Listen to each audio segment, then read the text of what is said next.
7h14, hoje é dia do quadro Seu Direito, com o nosso colunista Paulo Vitor Souto, ele que é professor, advogado, e hoje a nossa conversa aqui vai ser sobre o contrato de trabalho intermitente. A gente explica, né, se esse tipo de contrato está ou não em conformidade, de acordo aí com a lei. Paulo, seja bem-vindo mais uma vez ao Jornal da Correio. Boa noite para você. Boa noite, Linda. Boa noite, telespectador. Ao longo de tantas participações suas aqui no Jornal da Correio, tantos conteúdos que você já trouxe aqui, esse é um assunto que nunca, inclusive, foi abordado, né? O trabalho intermitente. E vem num momento muito oportuno porque ele, inclusive, tá para ser, né, julgado no STF, né? E aí, antes da gente acompanhar todo esse desenrolar, vamos entender o que é esse trabalho intermitente, como é que ele funciona na prática. Conta pra gente, Paulo.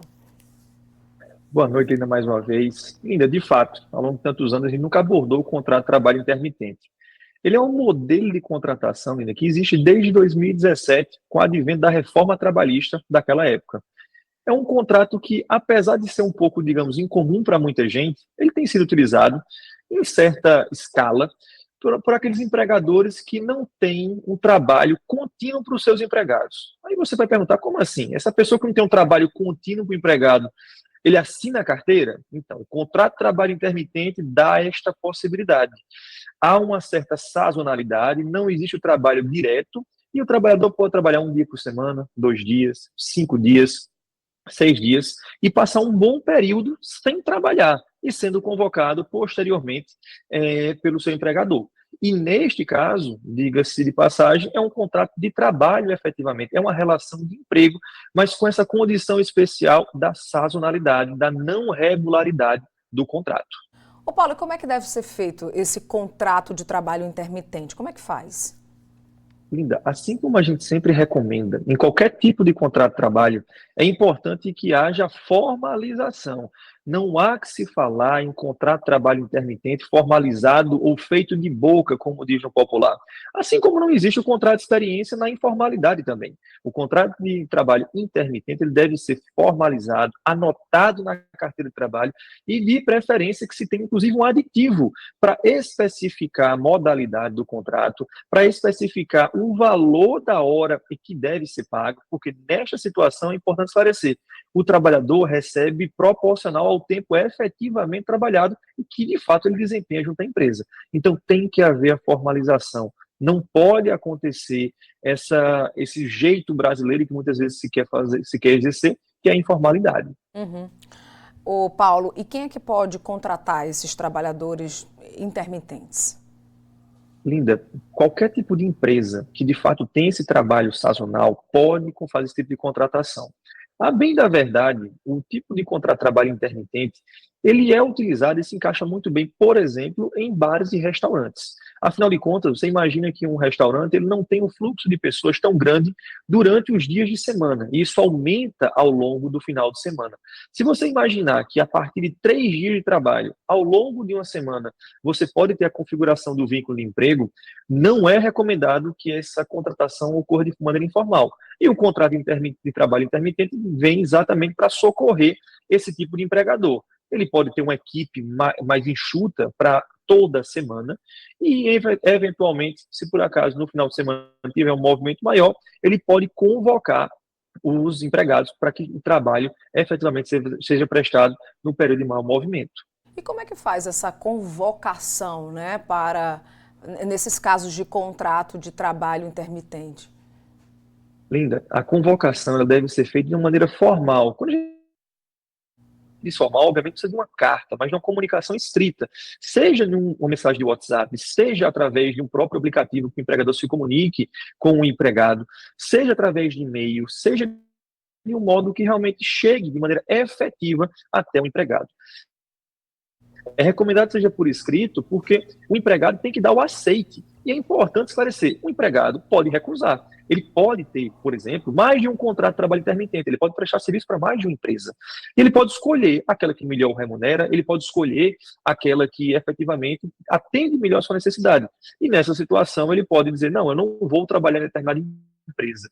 E isso é importante frisar, Linda, não configura insubordinação, isso não configura um ato de indisciplina, isso não configura qualquer violação ao contrato de trabalho, exatamente pelo fato de que o contrato de trabalho intermitente é uma modalidade especial e que é facultado o trabalhador exercer aquela função ou não quando convocado, desde maneira escrita. E sobre o pagamento desse trabalhador, como é que funciona na prática? Ainda, esse pagamento, para muitos, pode parecer, digamos, um tanto quanto incoerente, mas quando se termina aquele período de convocação, seja de 3 dias, seja de 2 dias, seja de uma semana, tem que ser incluído neste pagamento todos os valores devidos do contrato de trabalho. E leia-se, aí a gente inclui já 13º, já férias, já os valores que são inerentes ao denominados encargos trabalhistas. Então, o empregado, ao longo de um longo período, digamos assim, ao longo de um ano, ele vai receber de maneira fracionada 13º, férias, horas extras, de qualquer outro valor que seja inerente ao desempenho daquela função, daquele trabalho. Mas o que é extremamente importante a gente consignar, Linda, que esse recibo venha efetivamente detalhado e que diga exatamente o que é 13º, o que é férias e quais são os valores efetivamente pagos. Porque se o empregador pagar de maneira, digamos assim, geral, sem discriminar, ele pode vir a ser responsabilizado e pagar novamente esses valores. Ô Paulo, e o que é que está em jogo nesse julgamento do STF? Quais são as consequências? O que é que pode acontecer? Linda, desde que o contrato de trabalho intermitente entrou em vigor em 2017, em novembro de 2017, ele é um contrato de trabalho que ele é objeto de muitas críticas por parte da doutrina trabalhista, por parte do judiciário e das pessoas que efetivamente aplicam o direito do trabalho. E a razão disso é porque ele é um tanto quanto contraditório às características da relação de emprego. Então, desde muito tempo, existe essa discussão sobre a constitucionalidade ou não do contrato de trabalho intermitente. A peso de hoje, esse contrato de trabalho está sendo objeto de ADINs, que são ações diretas de inconstitucionalidade no STF, e essas ações estão para ser julgadas esta semana ainda, sem retomar os julgamentos. Então, pode acontecer do STF vir a julgar o contrato de trabalho intermitente como sendo inconstitucional. Se isso acontecer, a depender dos efeitos da decisão do STF, ele não poderá mais ser aplicado no direito brasileiro. Mas se eventualmente o STF declarar a constitucionalidade, a regularidade desse contrato, ele vai continuar sendo utilizado nos moldes como ele já de fato é hoje. É bem verdade que pode acontecer a modulação dos efeitos da decisão, mas isso vai ter que ser analisado caso a caso, situação. E o STF, neste julgamento, vai fazer essa análise completa do contrato de trabalho intermitente. Muito bem. Paulo Vitor Souto, mais uma vez, obrigada pela sua participação aqui no JC, tá, Paulo? Boa noite. Obrigado a você, obrigado ao espectador mais uma vez. Até a próxima.